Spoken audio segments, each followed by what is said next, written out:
Hello guys, welcome to Java tutorial series. Guys, आज इस lecture के इनसाइट हम जावा में लॉन्ग टू इंट कन्वर्जन के ऊपर डिस्कस करेंगे। इस टॉपिक को बेटर तरीके से समझाने के लिए हम आपको एक प्रोग्राम बनाकर समझाएंगे। तो गाइस, प्लीज इस लेक्चर को आप लास्ट मोमेंट तक वॉच करें, क्योंकि ये लेक्चर आपके लिए काफी यूजफुल साबित हो सकता है। तो चलिए इस लेक्चर को शुरू करते हैं। लॉन्ग टू इंट कन्वर्जन एक ऐसा प्रोसेस है जिसमें लॉन्ग वैल्यू को इंटीजर वैल्यू में कन्वर्ट किया जाता है। अब एक एग्जांपल बनाकर समझने की कोशिश करते हैं। यहाँ पर आप देख सकते हैं 97 एक लॉन्ग वैल्यू है जिसको हमने एक्स नेम के वेरिएबल में असाइन किया हुआ है।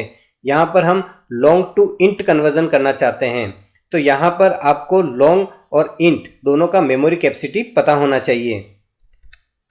तो लॉन्ग का मेमोरी कैपेसिटी होता है 64 बिट, इंट का मेमोरी कैपेसिटी होता है 32 बिट। तो यहाँ पर आप देख सकते हैं कि लॉन्ग का मेमोरी कैपेसिटी इंट के मेमोरी कैपेसिटी से ज़्यादा है, यानी कि आप हाई टू लो कन्वर्जन कर रहे हैं। तो यहाँ पर आपको टाइप बताना पड़ेगा। किस तरीके से आप लॉन्ग टू इंट कन्वर्जन कर सकते हैं देखते हैं। यहाँ पर मैं एक वेरिएबल ले रहा हूँ y। इस वेरिएबल के इनसाइड में इस x नेम के वेरिएबल को असाइन कर रहा हूँ जिसके इनसाइड लॉन्ग वैल्यू है।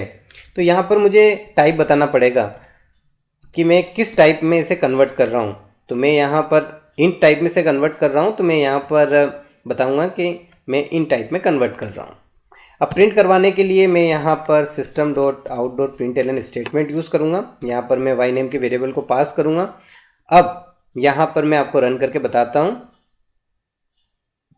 यहाँ पर आपको आउटपुट में वैल्यू मिलेगा 97, जो कि एक इंटीजर वैल्यू है।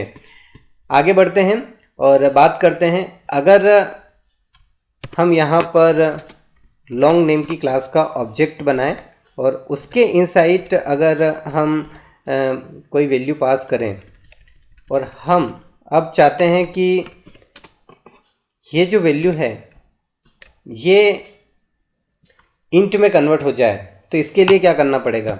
तो इसके लिए लॉन्ग नेम की जो क्लास है उसके पास इंट वैल्यू नेम का मेथड है, इसे आप कॉल करें। ये लॉन्ग के ऑब्जेक्ट के इनसाइड जो वैल्यू है इसको इंटीजर में कन्वर्ट कर देगा। तो हम यहाँ पर एक अदर वेरिएबल लेंगे y, जिसका टाइप हम रखेंगे इंट और उसमें इसे असाइन कर देंगे। प्रिंट करवाने के लिए हम यहाँ पर system.out.println स्टेटमेंट यूज़ करेंगे और यहाँ पर हम y को पास कर देंगे। मैं रन करके आपको बताता हूँ यहाँ पर। तो यहाँ पर आप देख सकते हैं आपको आउटपुट मिलेगा 10। तो डियर फ्रेंड्स, आज के इस लेक्चर में हमने डिस्कस किया लॉन्ग टू इंट कन्वर्जन के ऊपर। आई होप कि आपको लेक्चर बहुत अच्छे से समझ में आया होगा। मिलते हैं नेक्स्ट लेक्चर में, तब तक के लिए बाय बाय।